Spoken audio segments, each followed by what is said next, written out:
what the Church of Scientology is so afraid of. This is SPTV. Hi, everyone. It's Amy and Mike for Thursday Night Live with Amy and Mike.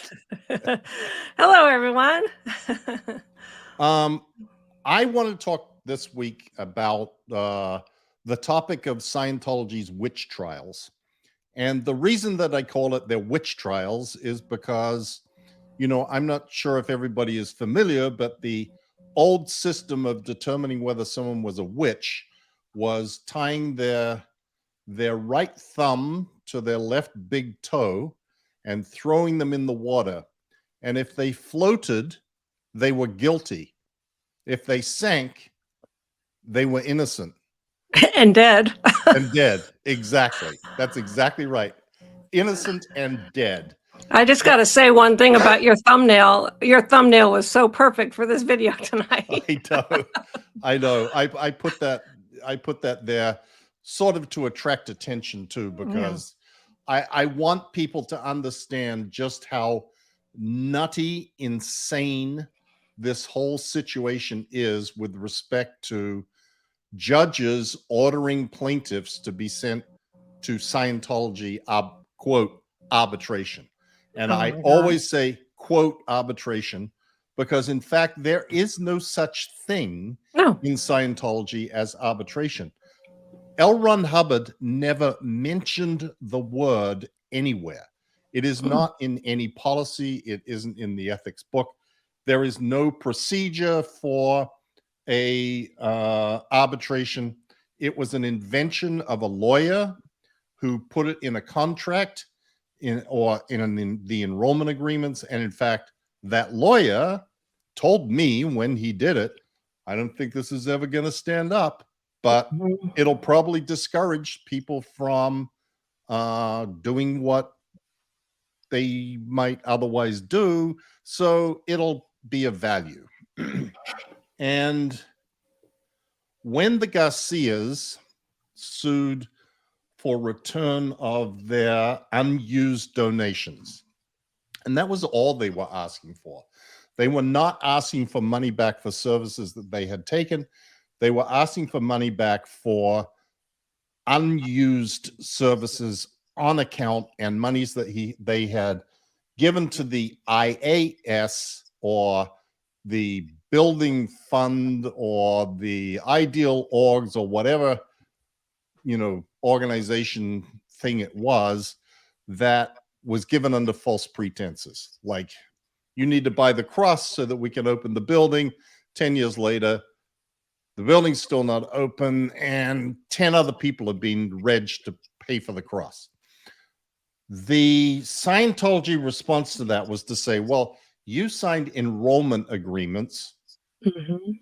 And in those enrollment agreements, there is a paragraph that says any dispute you have with Scientology will be addressed through a Scientology arbitration. And the judge, in his infinite wisdom, basically sided with Scientology and said, yep, you know, courts generally favor arbitration. It takes a load off the courts. And the clever thing is that Scientology kept referring to this as an arbitration, even though it bears no resemblance to what anybody thinks is an arbitration. There is typically arbitration that occurs in legal cases like this is done through a recognized body that conducts those arbitrations, and they are usually retired judges who do it. And they are impartial. They're not one side or the other. There's rules of evidence that they can apply, et cetera, et cetera. So the judge says, well, you should be going to arbitration. And Garcia's lawyers said, but what is this? And Scientology said, well, we get to decide what it is. And the judge said, well, you got to have some procedure. Oh, yes, we do. It's called a committee of evidence. And that is what they persuaded the court was the procedure for an arbitration. And the judge says, well, you know, I can't get entangled in matters of religious policy. I can't make a determination whether this is right and wrong, because Garcia's lawyers are screaming, saying, Judge, this is an arbitration. You are sent to a committee of evidence as an interested party being charged with crimes and high crimes in Scientology. Right. The committee of evidence is supposed to determine your guilt or innocence. And then they submit it to the IJC or the convening authority to decide whether they have come up with the right conclusion. And if they haven't come up with the right conclusion, they all get sent to get comment too. And that's how a committee of evidence works in Scientology. Yeah.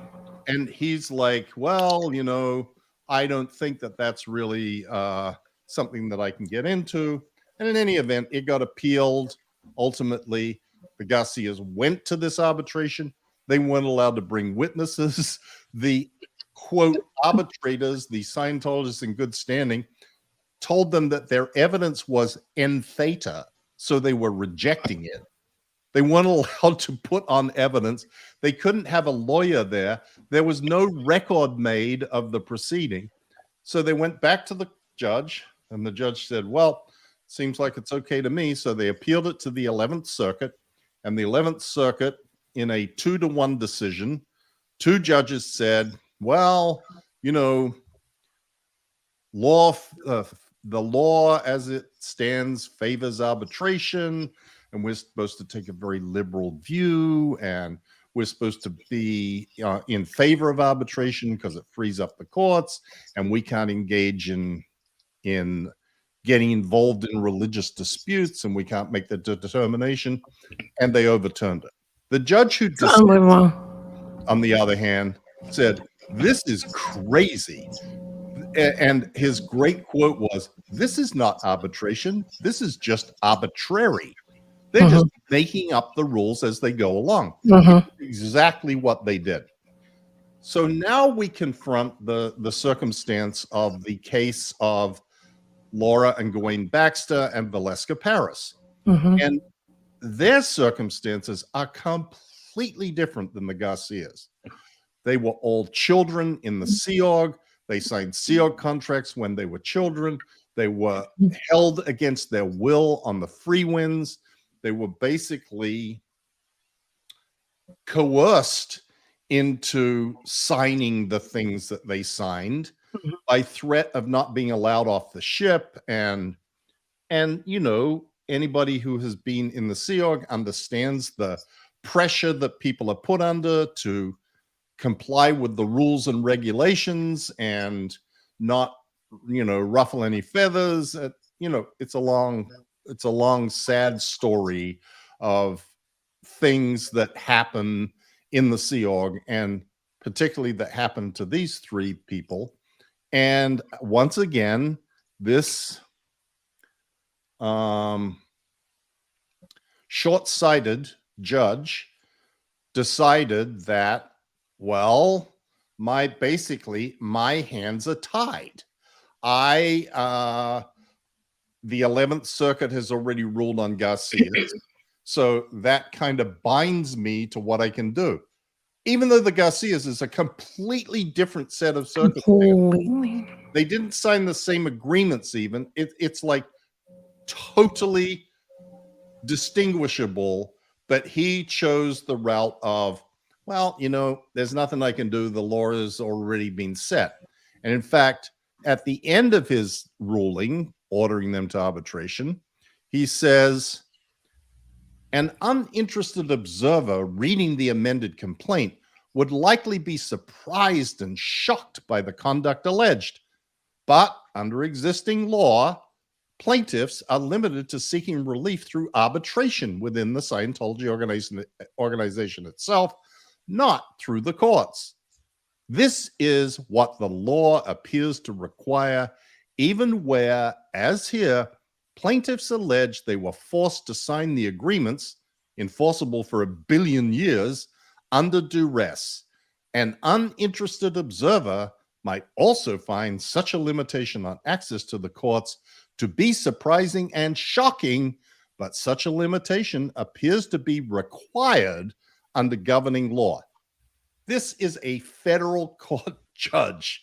This is a Amazing. judge who should be looking out for the equities of the parties, looking out for what's right and wrong, not looking out for, am I following the precedent so that I won't get overturned on appeal? And he even recognizes how outrageous the circumstances of this case are and just goes along with it. Well, there was something else that happened that I want to comment on, because this is the proof that the Scientology arbitration procedure is merely a witch trial. Like when they grabbed people and suspected them of being witches, that was it. You were done. Yeah. If you floated, you were burned at the stake. Mm-hmm. It sank, you drowned.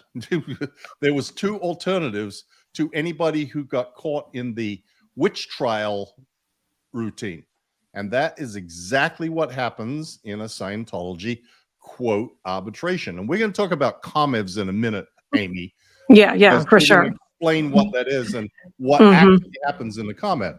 But when this judge issued this ruling, there was a quote that appeared in the Tampa Bay Times from Scientology spokesperson Ben Shaw. Now, think about this. This is the guy that represents the organization that is one side of this arbitration proceeding. Scientology is the organization being sued.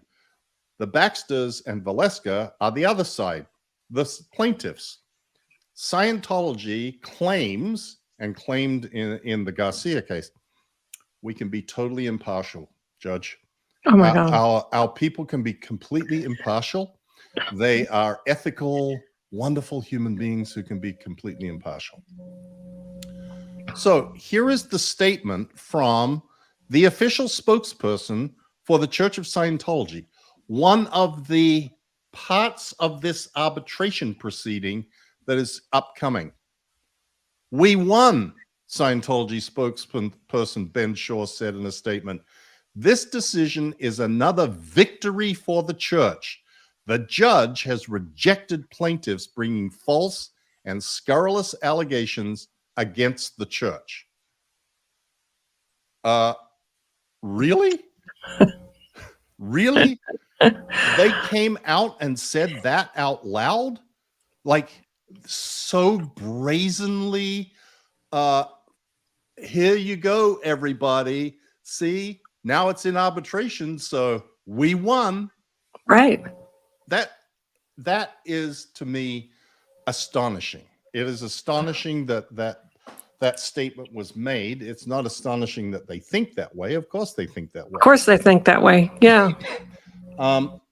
So this is a very sore subject in my mind, and a very important thing that needs to ultimately be dealt with by some judges that are not somehow convinced that they couldn't possibly do anything to upset the status quo. You know, there was precedent for a long time in the United States that slavery was legal. There was precedent that segregation was legal until there wasn't. But until some judges decided that, no, this is wrong and we're not doing this anymore. They bucked the system, and it's time for someone to stand up and buck the system with respect to Scientology, quote unquote, arbitration. Because a Scientology arbitration is a witch trial conducted under the rules of a committee of evidence. And both Amy and I have participated in committees of evidence. Mine more often as a Interested party. Interested party, exactly.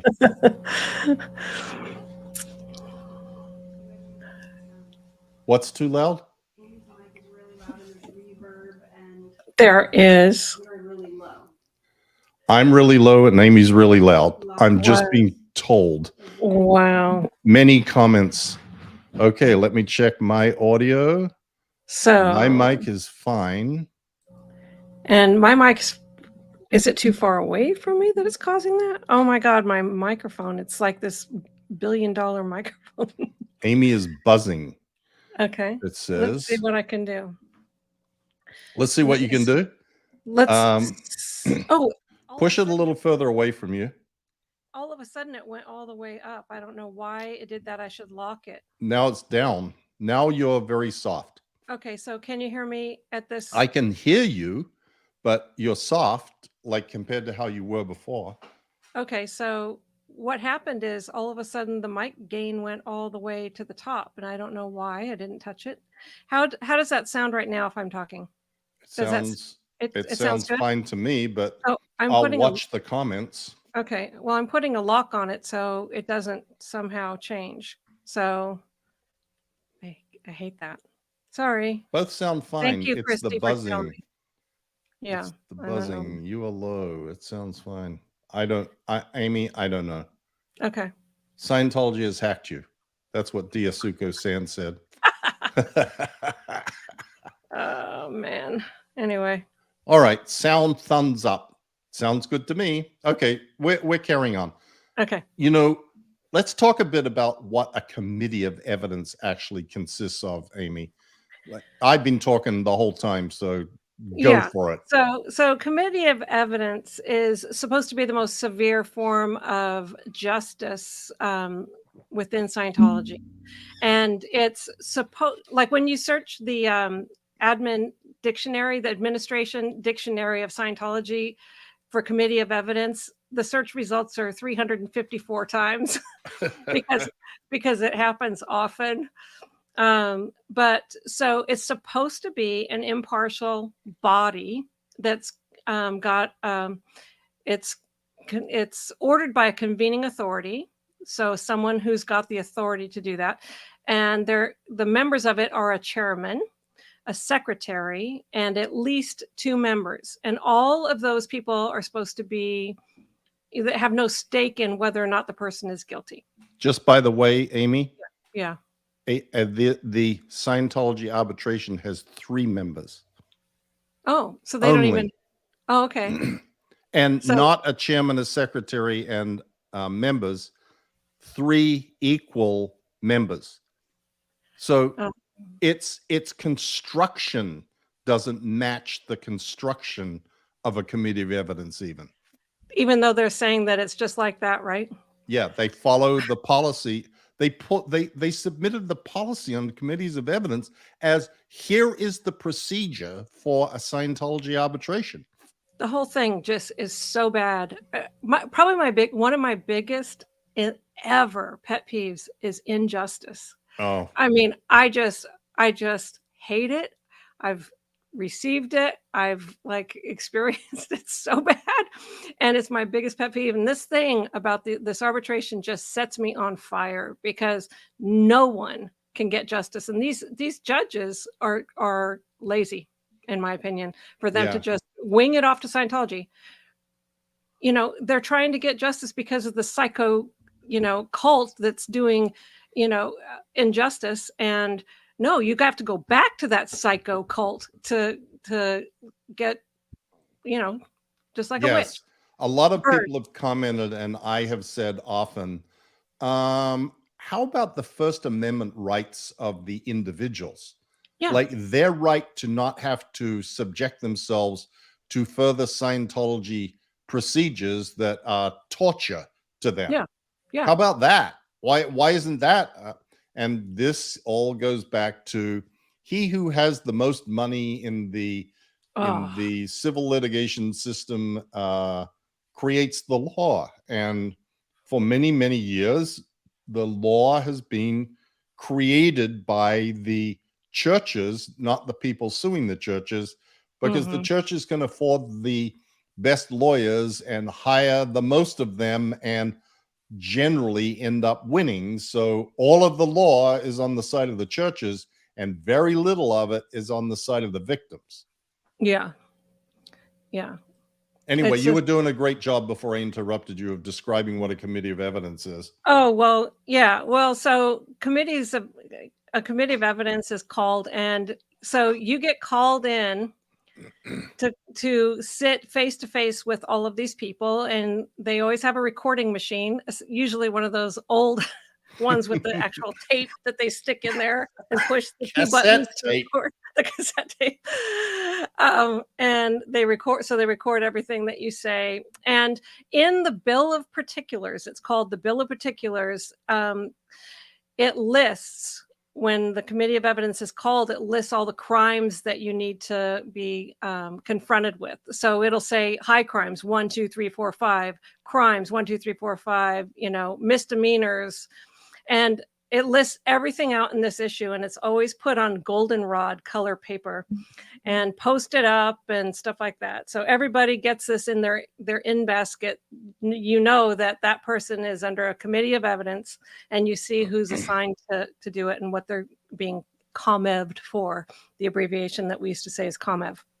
So you get called in, and you have to sit there and confront the different papers that they have on you, all the reports and stuff like that, and say whatever you want to say about it. And then you have to say if you're guilty or not guilty to every single one. So they would start with high crime number 1. How do you plead? And then you say guilty or not guilty.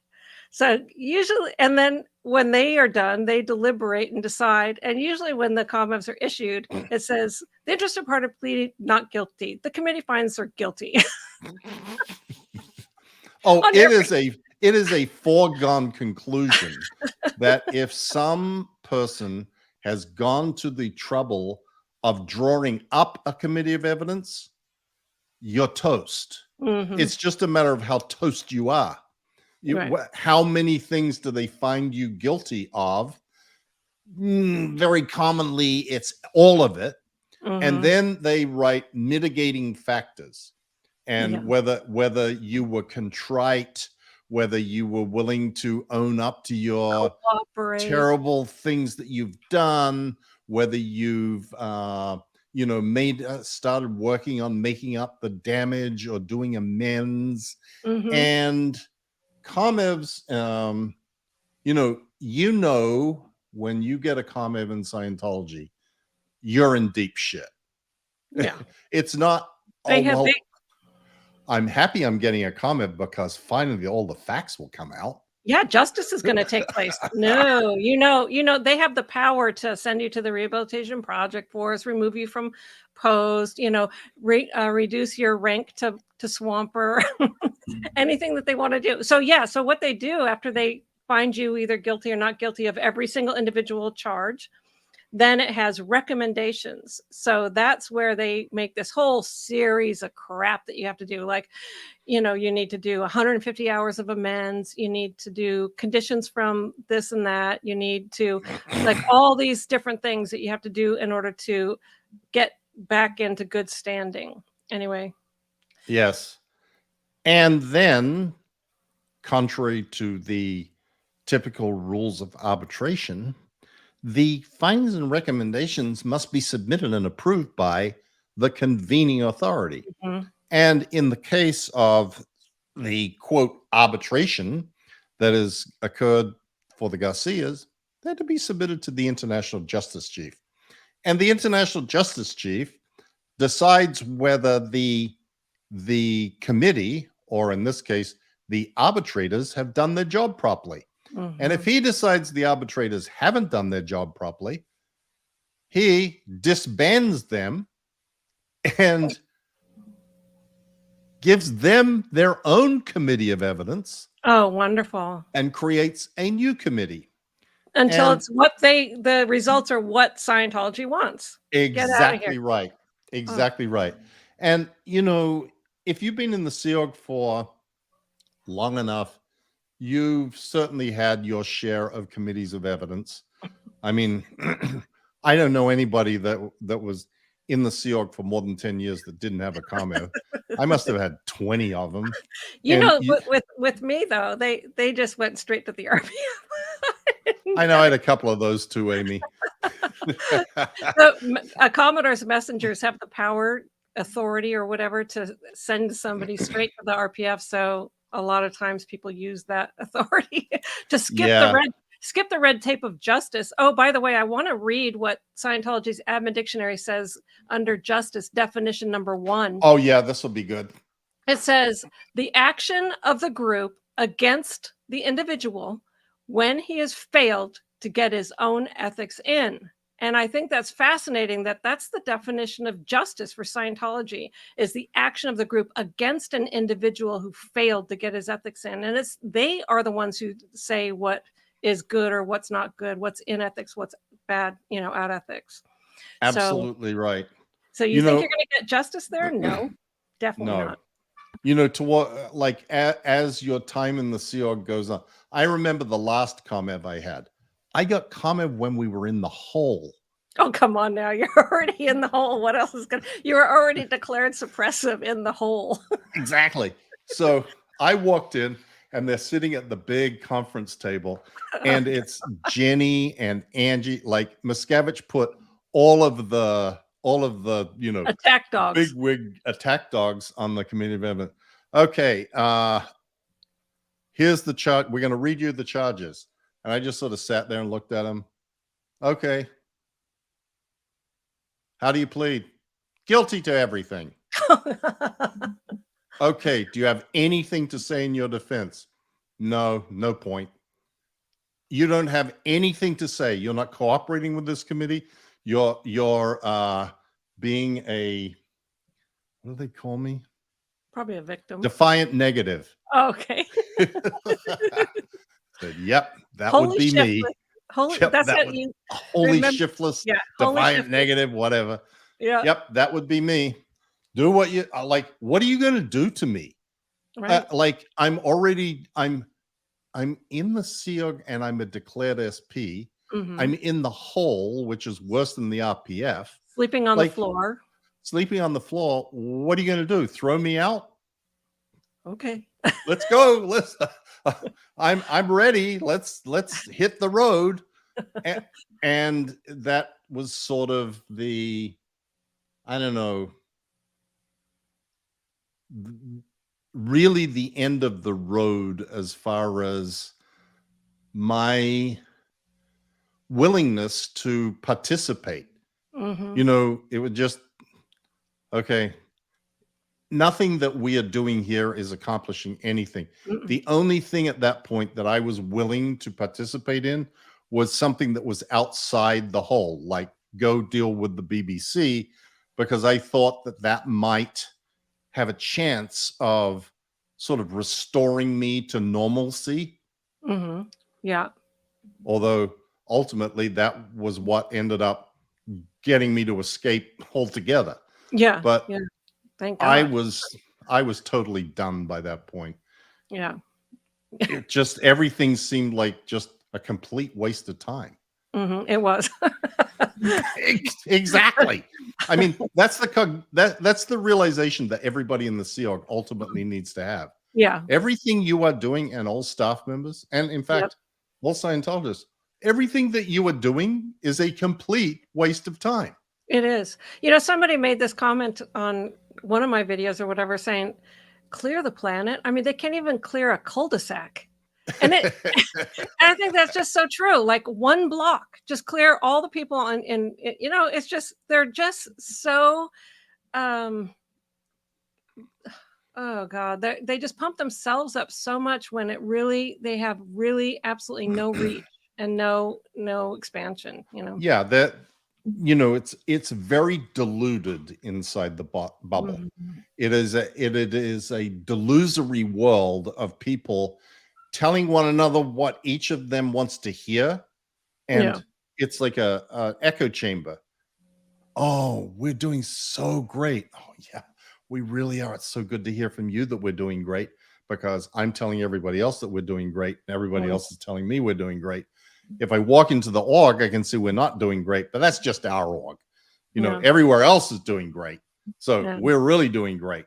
They like to say that Scientology is a household word, And Yeah. it is a household word, but not for the reasons why they think. It's the example of the biggest cult, disgusting garbage heap ever. Yeah. Curious? Curious? Not. Not. Yeah. Yep. Okay. So that was my sort of peeve for this week, or Yeah. the topic that I really wanted to address. I wrote a blog post about this yesterday or the day before. I've got it in the description, a link in the description. And I've written earlier ones when the Garcia case was going on. And sooner or later, this damn two must break, because it's just wrong. Yeah. And things that are just wrong and are hurting people shouldn't be allowed to continue. So Yeah. And if you're going to wear the robe of being a justice, then take a few minutes, and see what it is that you're doing. Don't just say because, well, I guess, that's just horrible. It Yeah. defeats the entire purpose. Of course it does. Yeah. That's why they do it. It's one of my biggest pet peeves. I cannot stand that. I know. Because where do you turn to? That's why I never sued. I just spoke out, because I feel like I can at least get my truth out. If there won't be any justice, but I can at least get my truth out. Yes, Amy, I agree with you.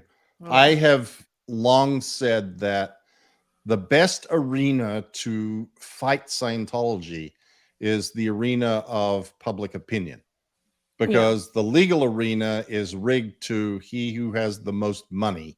And that is something that Scientology has in great supply. They have a lot of lawyers who suck a lot of money out of that organization, doing a lot of useless work. But my view is public perception and public perception of Scientology is what will ultimately make the difference, because that is what will ultimately get political figures to start taking action. Yeah. And when they believe that it's a popular subject to take on, to undo Scientology's tax exempt status, then it will become an avalanche, and that is what will ultimately get the IRS to act. And funny, speaking of that, Goldie put a comment here, because a few people have said, what do I do? How do I help? And I always say, contact your elected representative. And many people have said, so how do you go about doing that? What should you say? Is there a form letter? And one of our viewers wrote in and she had been a legislative assistant in DC, and she gave a rundown of, here's how you go about doing this. Don't send form letters, do it this way. And I put it on my blog, and it also includes how you find your representative and some other suggestions of what to say. And Goldie kindly put this up. And if you want to find that, just go to my blog. This is something that is really important, and it is something that every single person can do. Yeah. You don't have to give money. You don't have to volunteer. You don't have to go pick it out on the sidewalk. Just read that and get in contact with your elected representative. Yeah. Okay, so let's see if we can find some questions here. Yeah. Adorable Anarchy. That's a great name. Thanks so much, Mike. Your audiobook got me cross-country twice. Appreciate you. That's awesome. That's very awesome. Okay. Sam Slade. Mike, thank you for your answer last week about Ruth Minsel. Can you remember Hubbard ever making reference to any other sci-fi writers like Robert Heinlein, L. Sprague de Camp, or Philip K. Dick? I recall him making reference to both Heinlein and L. Sprague de Camp. And I would only know L. Sprague de Camp because it's such a strange name that it stuck in my mind. Heinlein is very well known and famous. I don't know where Hubbard did talk about them, but he did make mention of them. And, maybe one of our viewers can see and put up a comment about where that might be. I'm not really sure, but I do recall him actually making mention of those two names at least. Mhm. Moon Lampshade. Super chat. Wow. Thank you. Jake, what is a genuine organization to direct non-Scientologists for help in leaving a religious cult? Does this exist? Wow. I don't know. I know that there are support organizations for the Jehovah's Witnesses, ex-Jehovah's Witnesses, or there are at least, chat groups on Facebook. There is a fairly large community of former Nexium people. I just don't know that there is anything, this is another one. Maybe some viewer out there knows the answer to this, like Mhm. that there is some organization. I, of course, am familiar with the Aftermath Foundation Right. because we're the Scientology people. So I'm just not sure about everybody else, but that's a great question. Mhm. And I'd love to see if anybody knows the answer, and we will read it out if we can find it. Okay, Joylene Harris, Super Chat. Thank you so much, Joylene. Oh, here's Moon back again. Gosh, damn it, something went wrong. I was going to ask you guys when all you SPTV people are coming to the Netherlands so I can buy you Starbucks. Please keep up the good work. Much love from Monique. Thank you so much, Monique. When are we coming to the Netherlands? I don't know. I would love to come to the Netherlands. I Sure. love the Netherlands. I have been there, and it is a great country and wonderful people. In fact, my cousins, their father, my father's mother's husband was Dutch, a Dutch immigrant to Australia, and was very, very Dutch. His name was Art de Ridder, and he cooked Dutch food for us every Christmas, and it was amazing. Okay, Corey Elton, question. No matter how the trial ends, and we all know how we want it to end, does Danny Masterson actually think that Scientology will have his back? He'll be the pariah now. I mean, probably behind the scenes, he's a big troublemaker. I think that Danny Masterson's days of having any glory in Scientology, no matter what the outcome of this case is, are long, long gone. Yeah. If he wants to be, and his family wants to be involved in Scientology after this, he is going to have a lot of amends to do. Yeah. You are going to see Danny Masterson selling Dianetics books on Sunset Boulevard before he gets back into Scientology, or back into the good graces of Scientology. If he gets acquitted, they will not publicly disown him. If he gets convicted, they will very publicly disown him. Mm-hmm. And I bet you that any of the people who were involved with, like the ethics people and chaplain inside Scientology, that I bet you all those guys are in a different country right now. Yeah. Yep. Yeah, for sure. We would, not we, but they would hide people a lot of times just to make it so that they couldn't be called as witnesses. Yep. Okay, Mel, other night, he prays your COS children will realize you miss and love them, and that it's time to heal. Okay, I think that's a reference back to a comment that was made in an earlier live that we were kind of confused about. Jolene Harris, thank you for the super chat. Okay. JL Disney. Did you know? JLD is me. JLD is me. Yeah. Oh, there you go. You're much smarter than me, Amy. You always No, have I been. just have talked to her before. Okay. Did you know that if you like, comment after the live ends, and subscribe, YouTube will recommend the channel to more people more often?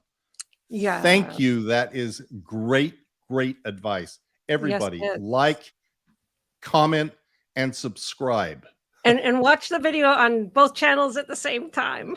Exactly. Then you're really going to get reverb. Okay, love it. Swamper? Amy, you mentioned a Oh, swamper. I'm sorry. Okay, so a swamper in the Sea Org. The Sea Org has ranks and ratings, like as if you're in the Navy.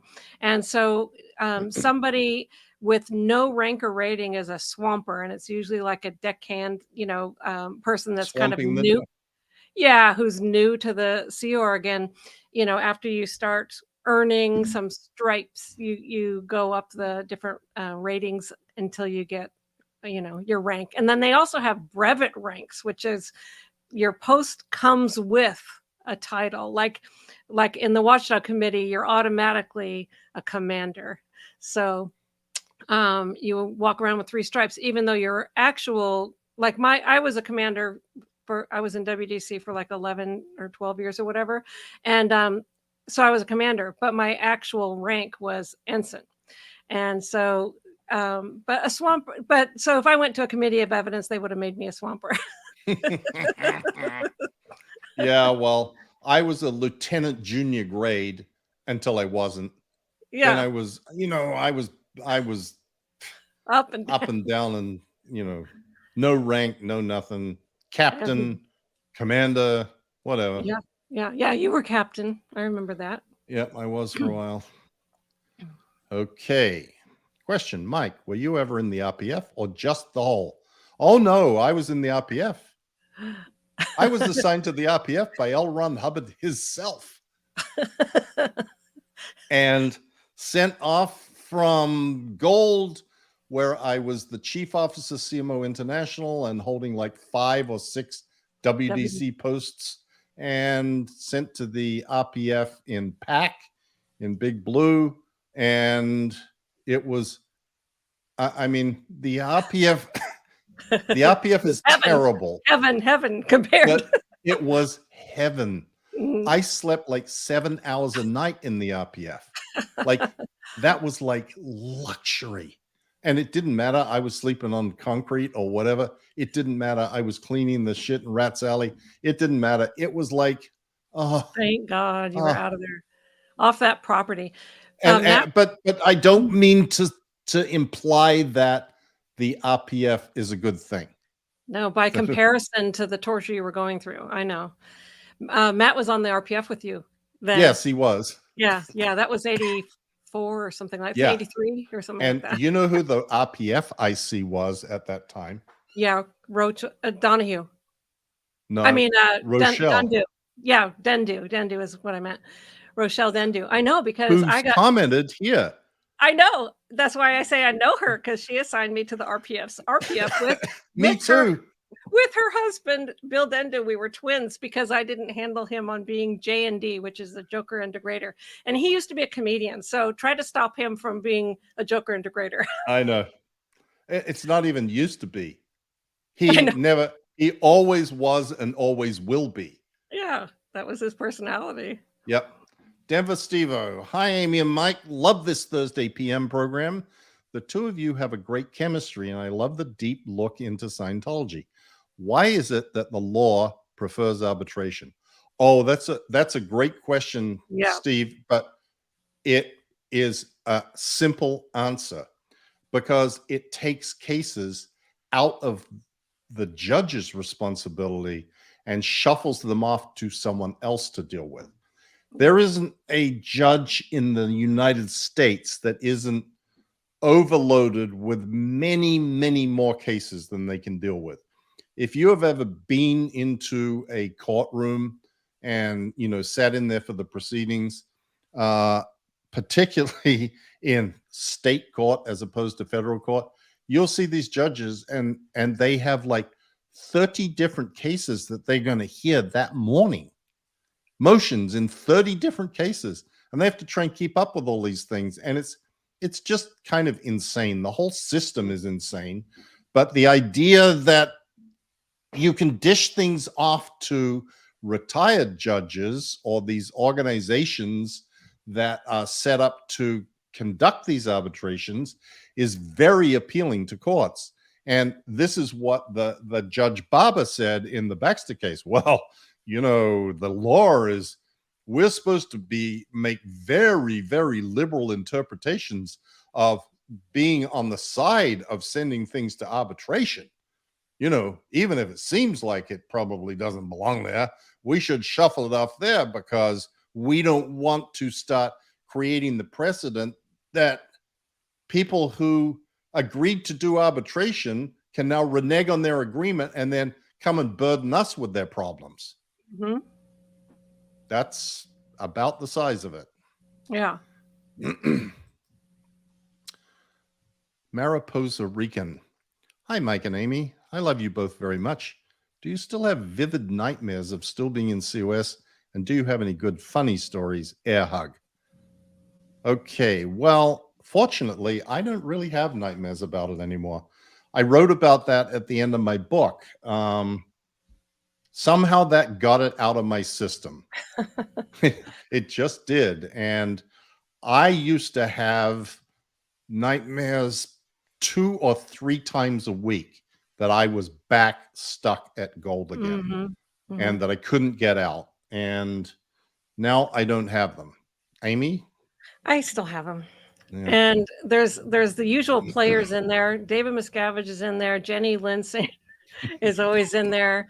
Kathy Rinder is always in there. And I'm in a stat evolution, which is the Thursday nights that we stay up the whole night. For some reason, and I don't have a uniform. So like all these things that you kind of panic about, you're going to be late and you don't have a uniform. And because I was over so many sectors and all of the traffic on Thursday nights has to go out before the end of before you secure. And I would just I was supposed to filter it and check and make sure it was all okay. I would just push the button, let it go because I know everybody did, Amy.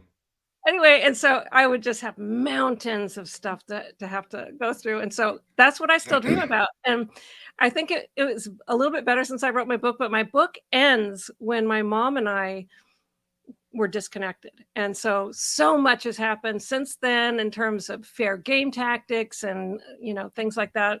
So I don't know. I think I have another book up my sleeve to write. And maybe my nightmares will go away. Oh, I can't guarantee it, but I think that it is a very therapeutic thing to do. Help, right? Yeah. My husband still has the dreams too. Yeah. So does Christy. She does, huh? Yeah. I mean, it is a classic PTSD syndrome. You know that. No, I didn't know that. I actually should probably look that up because Christy mentioned that before and it rings so true. I think it was because there was something I was shying away from and she said, it's like a PTSD. And I went, you know what? That really does. Yeah, because there's certain things where I just Yep, I know. I know. Oh, as for the good, funny memories, well, we have plenty of funny memories that we share on. I mean, most of them are sort of ghoulish funny. That it's not like what you call traditional funny, but there were also nice times that happened in the Sea Org earlier in the Sea Org. Yeah, it really was earlier. As it got after 2000, it got really, really dark, all the time. Well, 87 is when, on my Richter scale, when Dave Miscavige came to the base because it was all photos of your family had to leave. All the radios were kind of confiscated and you couldn't have them. You couldn't even have plants in your office. We were put in lower conditions as a group and never allowed to get out of it. It was state of emergency and then a lower conditions all the time. All the permanent posting people who used to get bonuses could no longer get bonuses. You just clean sweep on being a complete ass. Right. Oh. Well put, Amy. Clean sweep on being a complete ass. Totally. That could go on a t-shirt. Bonnie Dehor. Wow. Bonnie, thank you. Some very smart attorney would take this on. determine best jurisdiction, and charges that are likely to result in successful overturning of the arbitration clause. Scientology has deep pockets. An attorney could make serious cash. Can't we find one of those? Well, I am not convinced that the attorneys that are representing the Baxters and Valeska are ultimately going to lose this. They filed a motion for the judge to certify this for appeal on the basis, well, the motion's in my blog post. They're smart attorneys. This is a dumb judge. The hope would be that if it gets to the appellate court in the 11th Circuit, that a different panel of judges will review it and see what is so obvious to everybody else. But yes, you're right. It is ultimately something. The problem with it is, from the perspective of a lawyer, one who's looking to make money out of this, because you're right, Scientology has billions of dollars. They are a very deep pocket. But if you're looking to make money out of it, this isn't the topic that you want to be addressing. You're not going to make money by overcoming the arbitration clause. You're going to make money by winning the case. And the arbitration clause is a barrier to getting to even trying the case. So it's a little complicated, but I appreciate your suggestion.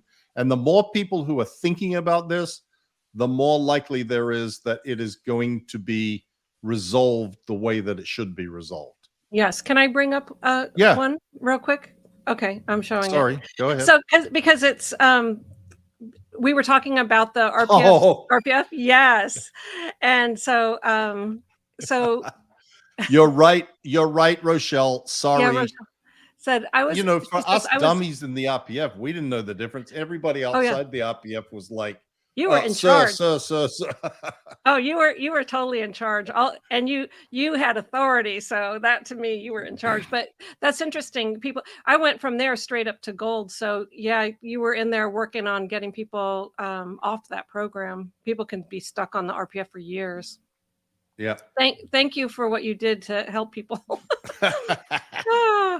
We don't hold any grudges, Rochelle. Promise you. No. I mean, Bill Dendu did complain about you as his ex-wife. Denver Steve-O again. What will it take for the court to determine Scientology arbitration inappropriate or unlawful? Is there any way to appeal a judge's decision to send to arbitration when no formal ruling exists? Okay, yes, there is. There is a formal ruling. The problem is that there is no outcome determination of the case. And that is what makes something ripe for appeal, that the case has been terminated, whether it was dismissed or whether the jury made a finding or whatever, and then you have a right to appeal. Until then, you can request to appeal. And that is what because this case is now stayed pending arbitration, there's no final outcome of the case. So Valeska's lawyers have requested the judge to certify this ruling to be reviewed by the appeals court for various reasons, and you can read about them in my blog post. I don't want to go into too much legal mumbo jumbo here. We'll just lose everybody. We'll start having our count of viewers go down real quick. Including me, right? Click. Exactly. You'll be out of here too, Amy. Sam Slade, super chat. Thank you, Sam. Okay. Richard Richmore.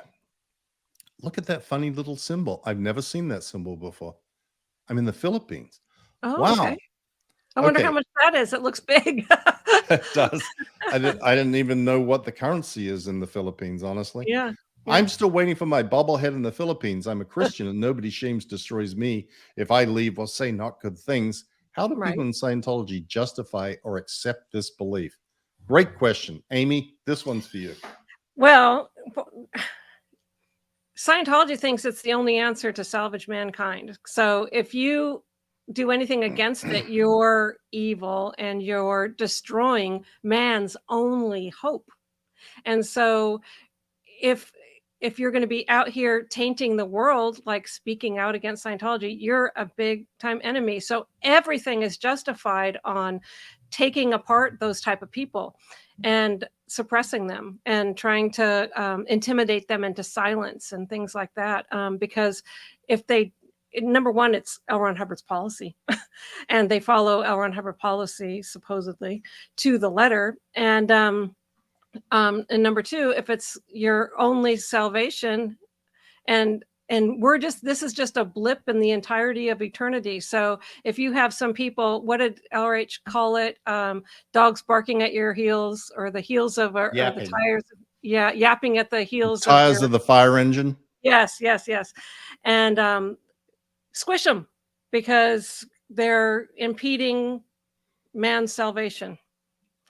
Now, in Christianity, they don't have any of those things. You believe or you don't believe, whatever. It's just, there's no I don't know. I'm sure there's some organizations that might harass you. I don't know, because people are weird and can be very, very, fanatical and stuff like that. But there's no policy or anything like that in general for Christianity at all. Yeah. And, I think you really sort of summed it up, Amy. This is another manifestation of the greatest good for the greatest number of dynamics. Mm-hmm. Yeah. When the only important dynamic is the third dynamic, or Scientology. So what's good for Scientology is good for everything, all of mankind, for you, your family, plants, animals, everything.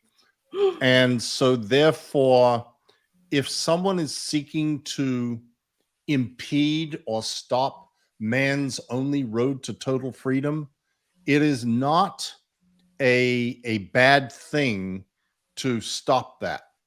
It isn't even a bad thing to eradicate that person as a source of blocking the bridge to total freedom. Right. And no, it's applauded. It's applauded. Yeah. That's exactly what Scientologists believe. Mm-hmm. Okay. Die Dunkel, blah, blah, blah. Thanks. Thank you. Okay. Blake Haber. I wonder what years Amy was in. Okay. So I started in Scientology in May of 1978.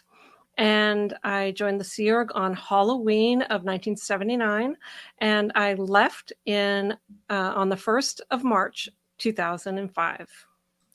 Wow, that is awfully specific. Yeah, well, excellent. Good work, Amy. Fnizzle whoop. I've heard several ex-Scientologists talk about having been to a bunch of different countries. What Scientologists find themselves being shuffled around in the world, and why? Oh, yeah. Okay, the first time I ever got on an airplane ever was to join the Sea Org. So I'm 16 years old, and I fly into Los Angeles, and the first job they give me is in Copenhagen, Denmark, at 16 years old. They fly me over on a 16-hour plane flight, and I'm in my full dress uniform like a dummy. And I arrive in Copenhagen, Denmark. Nobody's there to pick me up. I mean, I'm like walking with my suitcase down the street. And if you know Eastbrogade in Copenhagen, it's like a strip place. And so I'm walking down the street with all my luggage trying to find Saxe Brigada. Anyway, so I worked at the management place there, and at age 16, and then from there went to different countries within Europe recruiting for the Flag Land Base in Clearwater. That was my job. And then I came to Florida. But then from my position in the Watchdog Committee, I was a public speaker. So I was sent all over for Flag. Like, they used to use public speakers at their Flag World Tour events. So I went to Paris and Italy and all over the place. Right. And this is somewhat a reflection. Sea Org members are different than staff members in Scientology organizations. They don't tend to move around that much. They live in the city where they live, Sea Org members are like little chess pieces that get moved around willy-nilly wherever a need happens, and it's not determined by whether your spouse is going with you or not, or Oh, even no. if you're married, you just get assigned somewhere. And Yeah. Amy and I probably, well, certainly I traveled far more than the normal Sea Org member. Oh, Like yeah. I went all over the place dealing with situations from Italy to Sweden to Australia to Spain and all over the United States and Canada. And like I was all over the place all the time. So I did travel an enormous amount in the Sea Org. I mean, I think at one point I had accumulated 500,000 frequent flyer miles on TWA. So I was like a celebrated passenger when I got on the plane on TWA. And all you did was sleep, I'd get right? on the plane and fall asleep before we had even left the gate. I knew And then it. someone would come and wake me up by the time we arrived. That was funny. Okay. That was a good one. Yeah. I haven't heard that one move. Maria. Hi, Maria. Yay. Look at those lights. Maria is the she's your lighting lady. She's my lighting woman. Yes, sir. Thank you so much. I haven't even gotten them all set up, but I do have these ones. And I was demonstrating them on the last thing, showing how the colors change and all that. I could do it from my phone. It's really slick. You could have a disco in your office. Oh, sorry. Back again. Number 5 and a letter A. Travel agent here will arrange SPTV cruise free. Okay, I'm in. I'm in. Yeah, we have to get Matt. He's the one. I know. Well, if it was free, he'd go.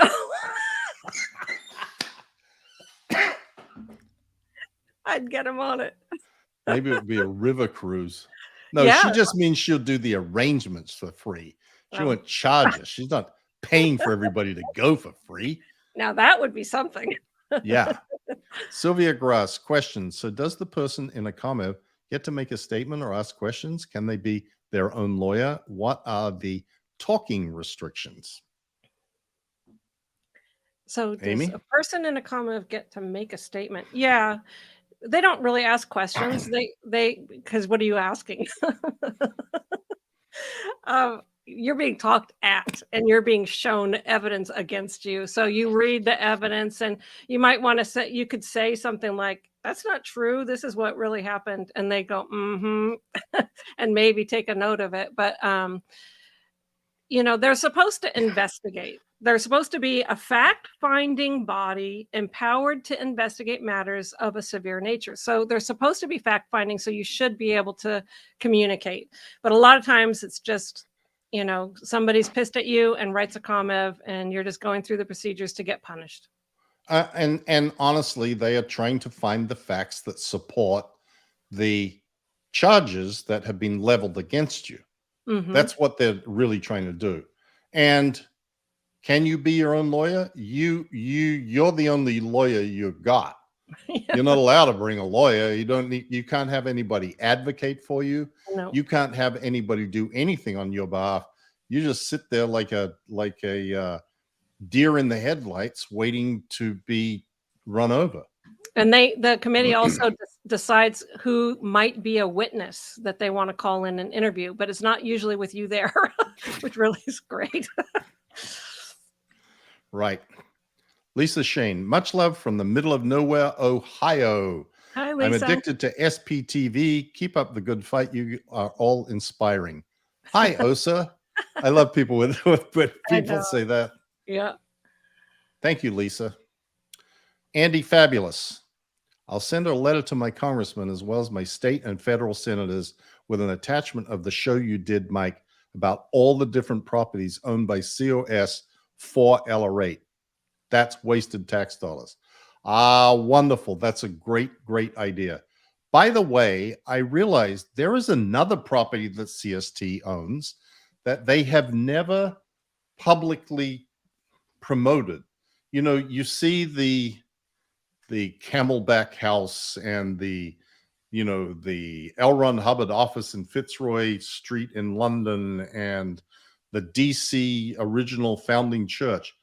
They bought the property at La Quinta where Hubbard had lived. It was called at that time Rifle. That was the code name for it because you could never say anything that out loud on that property that couldn't say LRH's house. No. So it was Rifle. And that property was purchased by CST many years ago. It is now in the middle of a very, very ritzy golf resort. It was always called La Quinta, and there was a La Quinta golf course and golf club there. But now it's like expanded, in the 40 years since that time. And it's now plumb in the middle of this very exclusive golf resort. And they've never made mention of it at all. Not to anybody. And I don't know why. I don't know. That's the last home of L. Ron Hubbard before the Whispering Winds Ranch in Creston. Wow. He actually did live there. That was where I went and trained to be a watch messenger in that house with him. So I don't know why they don't make a big deal out of that one. I mean, it's much more significant. That's where Knott's was developed. Wow. Yes, Wow. sir. Read, Bob. Knott's is Ned for OTs. It's the new era of Dianetics for operating things. Knots. Somebody was thinking you were talking about ship knots. Yeah. Rope knots. It's nuts. Yes, it's knots. Okay. Lego 4366. What is Scientology conversion therapy like? I don't know what that is. I wonder if this is referring to, like, typically conversion therapy is a reference made to seeking to convert homosexuals to become straight. Am I not? Is that not right? I don't know what it is. I think that's right.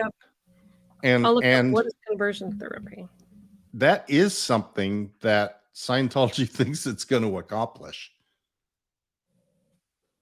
Did you find it there, Amy? I'm looking. So it says conversion therapy is the practice of harmful emotional and physical therapies used against the LGBT community to cure or repair a person's homosexuality, gender identity, or expression. Yeah, that's interesting. Well, I did. Hey, I'm not as dumb as I look. I never heard of it before. As my dad would say, you couldn't be. How is that therapy? Anyway, so I put together a bunch of stuff about this. Mike, we can probably talk about it and do something on this subject because there's a lot written about this whole subject. So in Scientology. Right. But just to give a real brief overview, the tone scale, the Hubbard thing that he invented of emotional tones and one's survival potential ranges from -40 to +40. I think we talked about this before. There is a tone level very low down, 1.1, which is where Hubbard says that homosexuality resides, or homosexuals. That's the band of the tone scale. It's called covert hostility, and that's where sexual perversion, which he includes as homosexuality, and that's where those people are at. Scientology and all auditing is supposed to move people up the tone scale.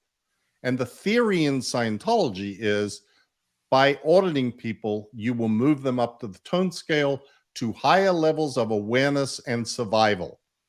So if you audit someone enough and you get rid of their BTs that are wanting to be homosexuals, I never thought of that. you will be able to convert them. And this is a real thing. We're not, I know it sounds funny, and it sort of is so strange that it's kind of hard to wrap your wits around it, but it really is the belief of Scientologists that a homosexual is a 1-1, which is really bad, and that by auditing them, you will move them up the tone scale, and they will no longer be 1-1. Ergo, they will no longer be homosexual. Right. Crazy. Yeah. JLD is me. Freedom of Mind, Steve Hassan's site. Great reference. Thank you. Mm-hmm. Yep, That's I read that. Great reference. Thank you. That and combating cult mind control by him too. It really helped me when I first left. Yeah, but his site has a lot of links and things for people who are trying to get out of cults. Oh, I see what you're saying. Yeah. Yes. Yeah. Okay, Panko, always a great learning experience with Mike and Amy. Love to you both. Thank you so much. Thank you, Panko. Andy Fabulous again. They won't disown him. They need the masters and dollars. They'll disown him if he gets convicted. Believe me. He gets convicted, he's going to jail. I know, and they will say, "Oh, we always knew he was unethical. He couldn't live up to our ethical standards. We had actually thrown him out long before, but we didn't want to prejudice the court proceedings." They got something already figured out. They got their press releases written for both ways. Absolutely. Lathanda. Hi, Lathanda from Hamburg. I finished your audiobook, Mike. It helped me, never been in COS, to understand the structures and methods of this cult. I always knew it was bad and spoke out against it, but the background information you provide are great. Thank you so much. It's always nice to see you. You're on every live chat. That's awesome. We have an amazing SPTV community, I just got to say. People are yes, so we do. kind. I mean, really, and people are so kind, and people write to me all the time with just wonderful suggestions and this and that, and just be participating, and it's really, really something. And I just want everyone to know you're appreciated, very appreciated. Yes. Sam Slade, sorry, Mike, my question was unclear. Did he mention any other sci-fi writers in your presence? Well, that I can answer easily. No, he didn't. Sorry to say. Destiny. Mike, I love the new lighting, but I kind of missed the spotlight on the Emmy. Well, actually, the spotlight is still on the Emmy. In fact, here we go. With your remote here. I will. Hold on. Oh, what are you doing to me? Go back. Oh, God. There you go. See, the spotlight's still on the Emmy, but I turn on the other super lights, and now we have a double lit Emmy. Yes. I feel like I need a serious upgrade on my lighting.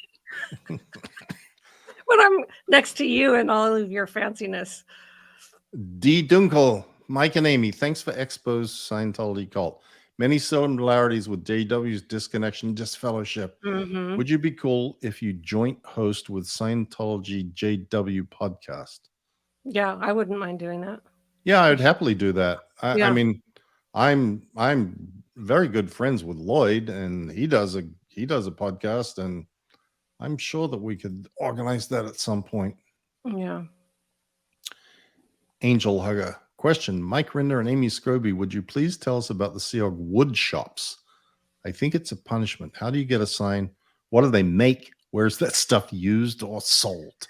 Well, my husband, Matt, he was the Treasury Secretary at this specific time for 7 years, permanently posted, great statistics, power quality awarded to his division, everything, right?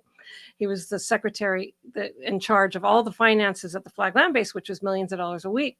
And he wrote a little report about free service, because it was his job to make sure that there was no free service occurring at the Flag Land Base. And Tom Cruise's family was all getting like $100,000 worth of free service. So he wrote this little note and stuck it in the things that shouldn't be box to the Religious Technology Center. And the next thing you know, he was whisked off to be the sawdust cleaner, permanently posted sawdust cleaner at the wood mill for daring to question Mr. Cruz, because it was David Miscavige's order that his family get free service. And I happen to remember why.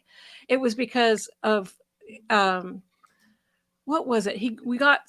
David Miscavige got speakers from Tom Cruise that were like super, super expensive. And so it was like, okay, then we'll let they're just doing like these underhanded, under the table deals and scratching each other's backs with unusual favors. And so my husband got stuck to be the permanent posted sawdust cleaner for daring to question it.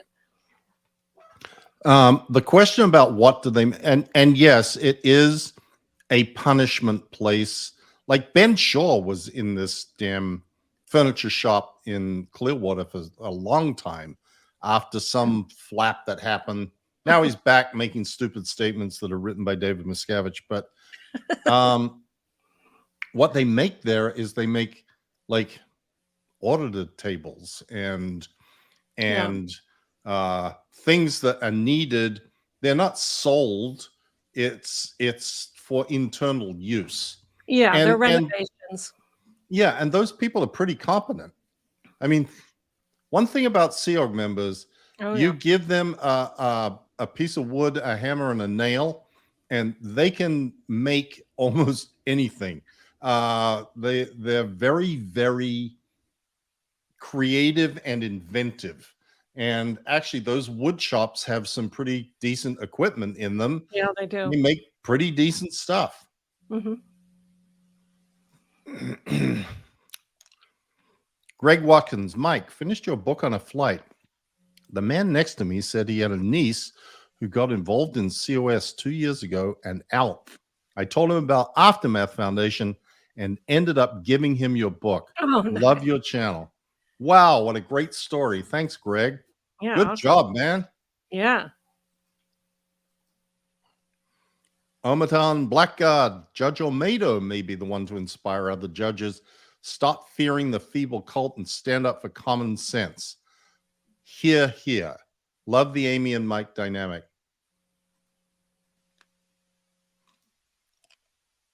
Fnizzle whoop. There's a pretty hilarious spoof of Scientology in the game Fallout 2. In it, they are called hubologists.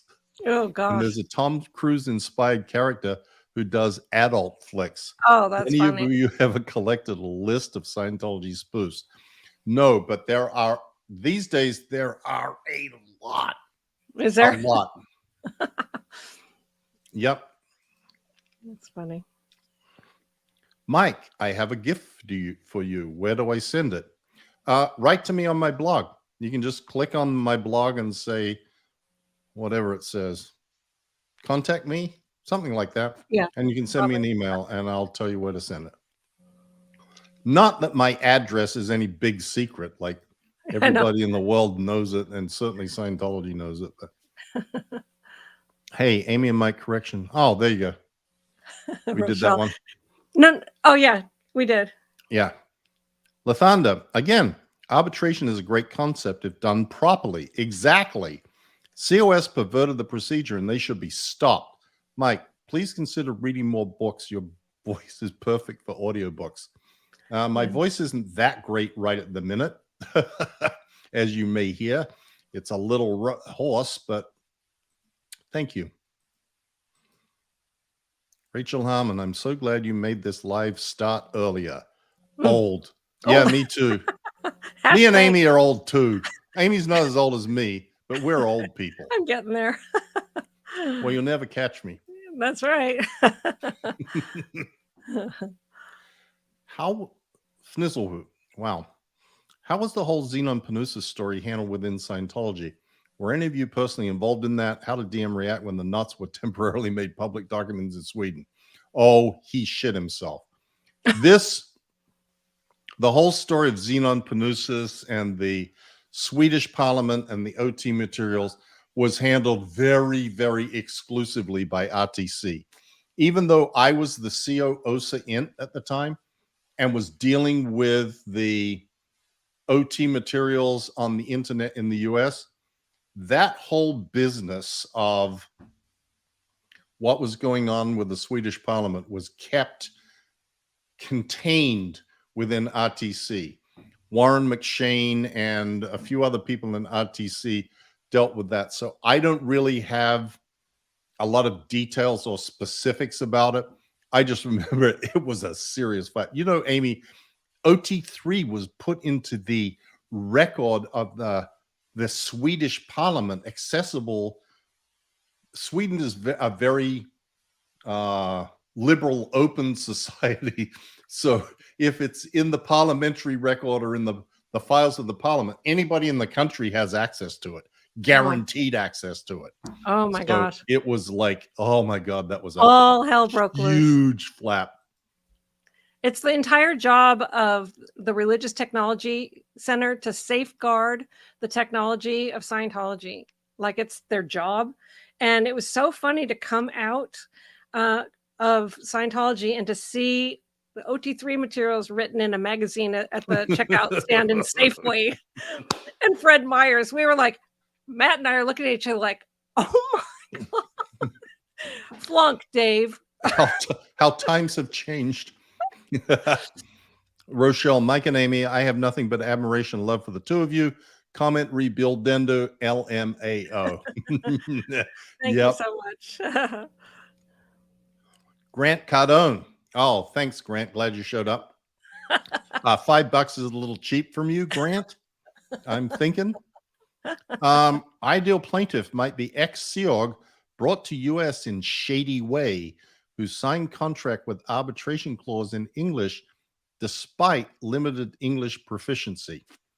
Well, that would be a great plaintiff. No doubt, if such a person existed. Okay, here we go. Duchess of Chug. Question. Love you both.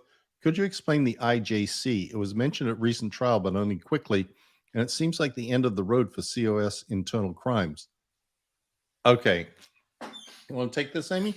Yeah. The International Justice Chief is your only contact if you're declared a suppressive person. He works in an organization. Senior HCO. Yeah, it's called Senior HCO, Hubbard Communications Office, which is the highest. It's actually not the highest, but anyway, supposed to be the highest. And so International Justice Chief is supposed to be the man who is your only contact with regards to Scientology, because if you're not in good standing, you can't be in contact with anyone there. So except for him. So he is the one who deals with you. And so IJC stands for International Justice Chief. It's a Scientology position, and it's been the same dude for a long time. And he really doesn't make decisions about who can be undeclared or not undeclared. He's just like a post title, a job title. He's a figurehead.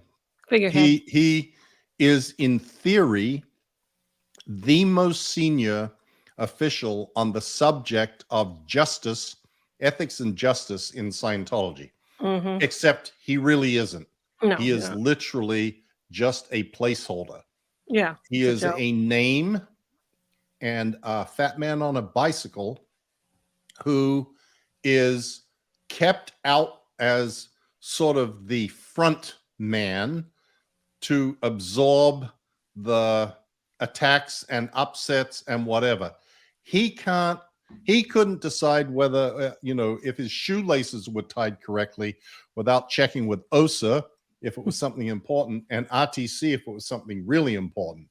Yeah. He doesn't have any authority to do anything other than deal with things that nobody else wants to be bothered with. If it's something important, he doesn't have any say in it whatsoever. And if you look up Mike Ellis on Google, you will see why I'm talking about fat man on a bicycle. Mm-hmm. Mm. Rose K. Suppressing a suppressive person makes you an SSP. Yep. Yeah. Yes, so. They're SSPs in Scientology. Michael McAllister question. Now that we have Claire Bears, Cracker Lickers, and Double Dippers, Aaron since earlier today, should we be making up euphemisms for you two? I have one that I was given, which is Queen Bee because of the Scobees. And so my followers are calling themselves Scobees. And so I'm the Queen Bee. And I said, I humbly be accepted. Humble bee. I humble bee accept the title. Oh my God. Okay. Well, I'm the only one without one. I don't really care, and I don't really want one. So We'll figure I'm it out, sure guys. some clever people are going to come up with shit, but Oh, I don't yeah. know. Oh, yeah. I mean, you're Jessica, Mr. Blah, blah, blah. yeah. The blah, blah, blahs. Love Thursday SPTV with you too. How are Liz, Gail, and her family? Interview soon? Keep those root beer floats frosty. Liz seems to be great. I mean, I see her on Facebook, and she seems to be doing very well, and the boys are doing great, and life seems wonderful. I don't know if we'll do an interview with her. Maybe we will. I really like Liz. She is a really nice person. Lorraine, did anyone try to do an intervention for you when you're in Scientology? It took me about 3 years to get out of the Gothard type church. Well, nope, nobody tried to do an intervention on me. I mean, No, my but family were all, yeah, they were your totally in Scientology. yeah, your whole family was. My dad never was, and the one thing he did do, because I think if he tried to do something like that, I'd push him away. But the one thing he did do is say, "If you ever need me, I'm here," and that rung in my head over and over whenever I got into hardships. And I did end up going to him when I left. I know, and you've mentioned that a couple of times now, Aim, and I think that that is the best advice to family members of Scientologists Plant the who seed. plant the seed. Plant the Mhm. seed. Yep. Okay. Ops broke IT. Does Scientology actually use AD after didactics? Like DM said, L. Ron Hubbard died in 36 AD. Oh, yeah. L. Ron Hubbard used that. He was the one that started that. AD 37, AD, he was the guy who started this idea that after Dianetics was how time was going to be counted in Scientology and ultimately all over the planet. That was retarded. Ridiculous. Eat more pizza now. If you were kicked out of the Sea Org, are you still bound by the billion-year contract? Asking for a friend. Nope. So I'm going to stop. And so I'm stopping the starring. Okay. So because we have like 18 questions left or something like that. What do you think, Mike? Yep. Good. Okay. Okay. Let's wrap these up and then All right. call it a night. Okay. Okay. How is the court forcing someone to participate in religious arbitration with a religion they are no longer a member of, not a serious violation of their religious freedom? Great question. That's the question that the judge needs to answer, because I agree with you 100%. It's ridiculous. It's outrageous. Yeah. Sorry if this was already asked, but your thoughts on Claire's testimony. Well, obviously, neither of us were there. We can only get what we hear from other people. It seemed like she did just as good a job as I expected she would do, which was magnificent. Yeah. As it came out in the testimony, I am the one who recommended to the district attorney that Claire should be their expert witness. That was smart, I think. Carla M. Forbes, question: do either of you have a memory of DM being nice to you? Oh yeah, on occasion. Like the way he would be nice would be,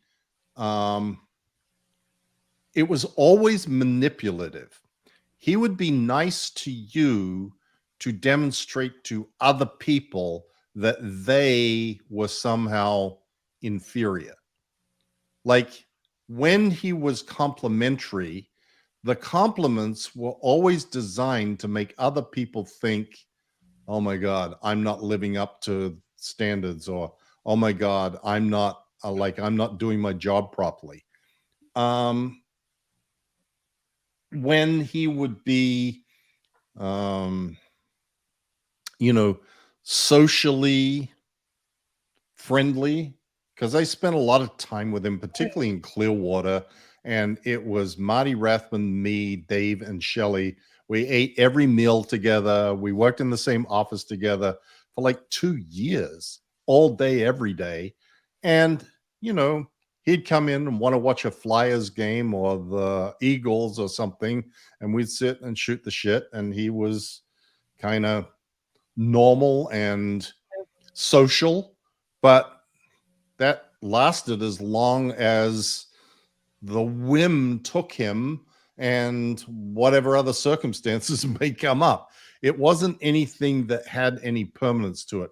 I had a much better relationship with Shelley, who Yeah. I had known since her since she was 13 or something, than I ever did with Dave. Yeah. Yeah. Same with me. But, the funny thing about Dave is like he would like swoop in as a savior of situations like, oh, I just found out that none of you are sleeping or whatever, and then put out an issue. Everyone is to go to sleep and get, such and such amount of sleep every single day or something. Well, we weren't sleeping because of his orders and what was being directed by him. So then he would swoop in as like the savior, to get us a few hours of sleep. And then we were just right back into staying up all night again after that. But so it was kind of, yeah, like you were saying, it's manipulative. Yep. Lathanda again. Hi, Osa. You should know we don't consider you bad people. We think you are severely misinformed and should get out of there and get a taste of real life. Here, here. You're here. JLD is me. Question after leaving COS. How did you go about replacing COS morals ethics with WOG morals ethics?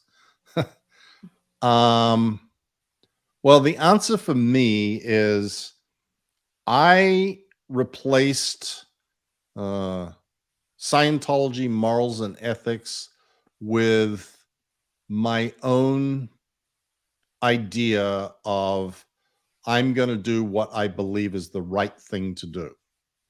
And that is sort of my motto in life. Do what I think is the right thing to do, not what I think is what someone else wants me to do, not what I think people will necessarily agree with, or it's just I sort of made a decision that I wasn't going to have anybody dictate to me any longer what I should and shouldn't think or what I should and shouldn't do. So, Exactly. and in some ways, that's one of the comforting things about being in Scientology. You don't have to think about those things. You don't have to be responsible for any of those things. You just go along with what the marching orders are, and as long as you're in step, you're safe. Yeah. And it's a kind of it's an enormous freedom, and it's a somewhat scary oh my God, am I going to do the wrong thing? Am I going to mess up terribly or something? But that's not how it's turned out in my world. No, I mean it's a whole interesting subject because I was like, what do I actually think about this? What do I actually think about that? Because when you're in, you're told what to think about things, and I find that I'm way more ethical now than I ever was in Scientology because you're always like getting in trouble and trying to lie so you don't get in worse trouble and whatever else going on. I don't have any of those stupid pressures. Right. Okay. Jay Fox, question. Does Tone Scale discuss bisexuality and transgender identity, or is it encapsulated by sexual perversion in Hubbard's perception? Yeah, the latter. No, there's no discussion of bisexuality or transgender. Remember, this was written in 1951, and that wasn't common vernacular at the time. Homosexuality was the word that he used. That's what And he lumped everything that was not straight heterosexual activity into the perversion category. Kathy Ann, will Masterson's family have to disconnect if he's convicted? That's a really interesting question. I'm not sure how they're going to play that because there's a bunch of them. And I suspect that the rules will be bent to accomplish whatever is perceived to be the greatest good. Yeah, what's the And- best for Scientology? Right. And I suspect that probably would not be the case because I suspect that they don't want to have the whole gang suddenly departing and now talking shit about them. Yeah. That would be my guess. Okay. Caffeinated Angel. Question, but wouldn't BTs be outside of gender? Why would they have to adhere to rules of the body gender they are in? They don't. They can be anything they want. BTs, we've talked about this before. BTs can be cockroaches. They can be pains. They can be, think they're cars. They can be all sorts of stuff. Look, none of this makes any sense. Please. Yes. I'm not trying to explain this like, well, I'm going to give you a lecture now on how this is really how things are. It's all bullshit and it doesn't make any sense at all. But that's the theory, is they can assume any identity or beingness that you can imagine, and they could be anything. And part, exactly. Part of part of the processing is to identify what they're being and then indicate it to them. And then they realize that they're not that thing, that they're actually themselves. And then they blow, they take off. Not only that, they become one-shot clears. Yeah, exactly. Incredible. Yeah. There's so much more OT than a general person. Right. Apollonia Paradise. How did you all reverse your taught belief that being LGBTQ is evil? Wow, that's a great question. I think by interacting with people who are LGBTQ. I have ended up with some very dear friends who are gay and lesbians, and they are some of the nicest people that I know. And when you've not got the weight of being told this is what you must think and can just sort of observe things for yourself, you go, well, I mean, just like the WOG world is all evil didn't turn out to be true, so too the idea that gay people or LGBTQ people are all one backstabbing, perverted, horrible people that you wouldn't want to be around for in a million years is also just not true. Right. So you see it in the real world. You see it in your own experience, and you go, yeah, that was a load of manure. I mean, Scientology is just trying to make people all be like one way, we're not in the world all one thing and one way with one fixed idea. It's terrible. Yep. Okay. Isborn. So what gets you into the negative tone scale, -1 to -40? Okay, this is a bit tricky. Not something that I ever was really able to fully grasp, and I'm not sure that it can be grasped, because the tone scale at 0.0 is body death. Body death.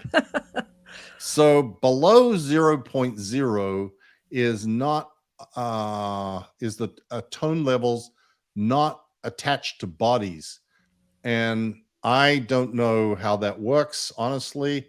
I mean, Phaeton's exterior to bodies is supposed to be way up there in the hope for future of operating Phaeton ship. So I honestly, I don't really know. I wonder if L. Ron Hubbard, because how did he research those things that are below body death? Same way he researched everything else. He went, okay, that's it. Just thought of it. Yep. pulls it out of his Okay. butt.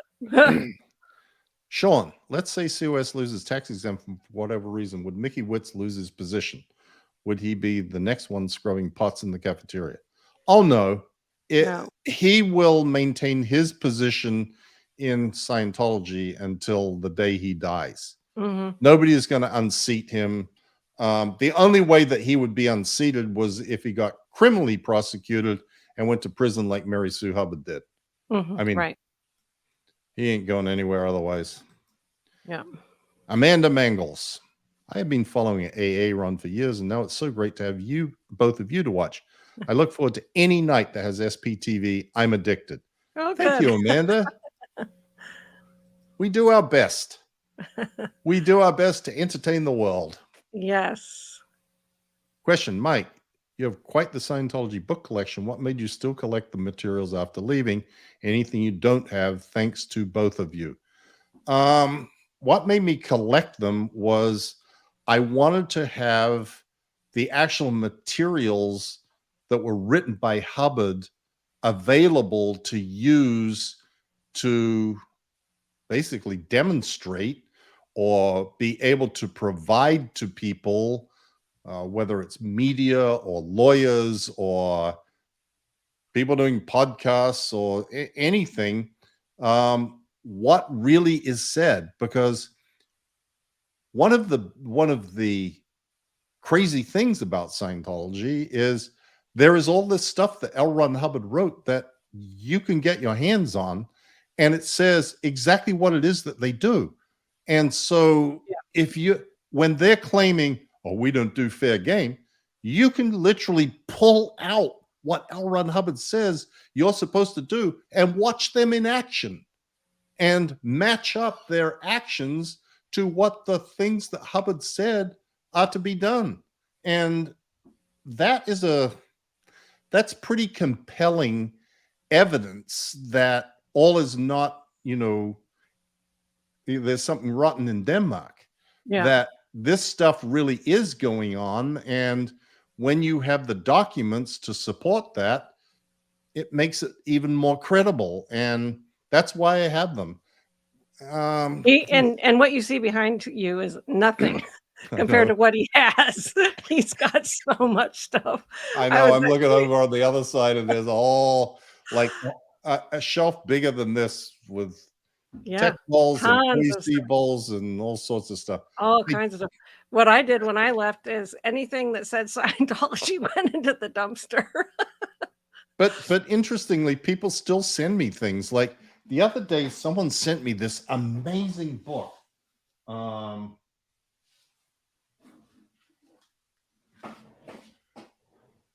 The Second Dynamic. A book called The Second Dynamic, huh? Yes. And it was published, I don't know when it was, 1981. And it was compiled by Cass Poole. Okay. Cass Warner. Oh, okay. Married to Glenn Poole at that time. And it is a collection of all of Hubbard's obscure writings about marriage and sex and children and all sorts of things. Yeah, the second dynamic, like there's Scientology breaks up your life in 8 dynamics, and the first one is yourself, and the second one is family and sex. So it's a book on family and sex quotes. Yep. Okay, Kate Friend, if you guys discuss conversion therapy, consider including Ono Nora, who has recently resurrected her channel and is quite vibrantly and vocally gay and outspoken about injustices re LBGT. Absolutely. Mm-hmm. Yeah, I think that's a great idea. We should definitely get Nora on. Yeah. Love me some Nora. CG Paul Sloop. I love you both so much. When I'm doing a live, I just say, this person said. I always look forward to SPTV. So glad Amy's being out of the cast. LOL. Courtney. Thank you, Courtney. I'm glad that Amy is added to the cast too. Yes, thank you. We have our own little thing happening here. That's right. Fancy Pants RN. Both. What was your worst day inside COS? day. Um, I know mine. yeah, go ahead. I don't remember the year right this second, but I was assigned to the RPF. I was assigned to the Rehabilitation Project Force, but the RPF's RPF straight because of a supposed needle reaction on the E-meter. And my husband at the time, his name was Jim Mortland, he disconnected from me because you're considered suppressive really when you get the Rock slam. information that you are a rock slammer. Yeah. And so I remember just being on the RPF's RPF, my husband disconnected from me. I it's something that supposedly is going on in my mind, and I have no clue what it is because you're not supposed to even find out until you get all the way up the OT levels. I was only clear at the time. So I was supposed to get audited all the way up to knots to find out even what they're talking about, which is going to take years. And so I'm doing heavy manual labor thinking I should just jump in front of the next coming car. Literally, it was terrible. That was my worst day. Then Leroy, do you remember Leroy? Oh yeah, Byron Turner. Byron Turner, his AKA was Leroy. He came up to me and he said, "You look really sad." He's this really heavy. He looks like Santa Claus. Really heavy guy. Simpleton, overalls all the time. wore overalls all the time, and he was always just fixing a car. Was he a plumber? Yeah, doing that kind of stuff. And he came up to me said, "You look really sad." And I just didn't say anything. And he said, "It'll all be okay." And it just gave me enough to not just end it. That was my worst day in Scientology. I got to tell you, it was terrible. Yeah. I think mine was probably the day that the dispatch came saying that Rinder is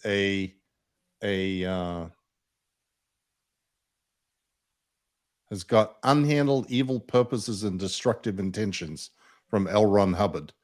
Yeah. Yeah, That's that was a label for life, right? Yep, exactly. Mm-hmm. Oh well. Yeah. Yeah. Oh well. What the hell? What are you going to do about that? Yeah, exactly. Anyway, I'd like to indicate, Mike, that was a false indication. Okay, we got 2 to go. Okay. John Sostowski. Goldie posted a link for Doug's talk with Mango last night.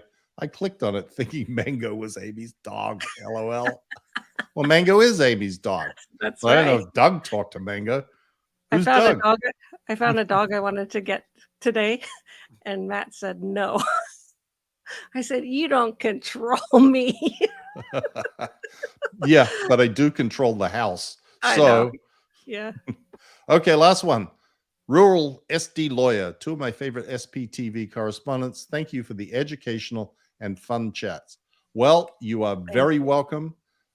We are always very happy to do these. We enjoy them too. Yes. It's an opportunity for us to do what we think is important work of not just answering people's questions, but making information available. I mean, that's what we live for. We live to make the information, the true information of Scientology available to the world. And you all give us an opportunity to make that happen in this format. Yes. And so we are greatly appreciative of everybody who tunes in and watches and sends comments and, sends in super chats. And it's just like Amy said before, the support that exists out in the world for us is just astonishing. Yes. I mean, it really is. If we ask about anything on one of these shows or ask, does someone know about this? I mean, someone sent us an email today about giving us the link to Bruce Plutz's patent. Like we mentioned it in the thing that we did on Tuesday, and now we get this happens all the time. Yeah, it's amazing. It's just so appreciated, and thank you all so much. Anything you want to say before we end off here, Amy? Anything you'd like to say or ask before I end this session? My needle's floating. I love you guys. And I was just gonna say, a lot of times when we end and then we go back kind of into the studio when the video ends, and then we're just talking for another half hour or so Yep. afterwards. Anyway, we love each other, and we love giving you the information. So thank you for being part of it. Go over to my site and like and subscribe and follow me so you can Yes, get more information. absolutely. Yes, follow Amy, like, I'm click likes on my. If any of you people are watching this and you are not subscribed to my channel, subscribe to my channel. Like, subscribe, and, buy my book, and buy my book. the reason for this is because it gets the reach out further. More people get recommended to watch these videos, and we try and do these videos so that people who may have questions about Scientology, or they see something on TV now about the Danny Masterson case, and they're like curious about how does this work, or they read in the Tampa Bay Times something, and now they can come here and look and go, oh, I get what this arbitration is. Like, this is it's important for us to get the message out as broadly as we can, and this is one of the means that we have of doing it, and we really appreciate your support. Thank you all so much. We'll see you again next Thursday. Bye. Bye.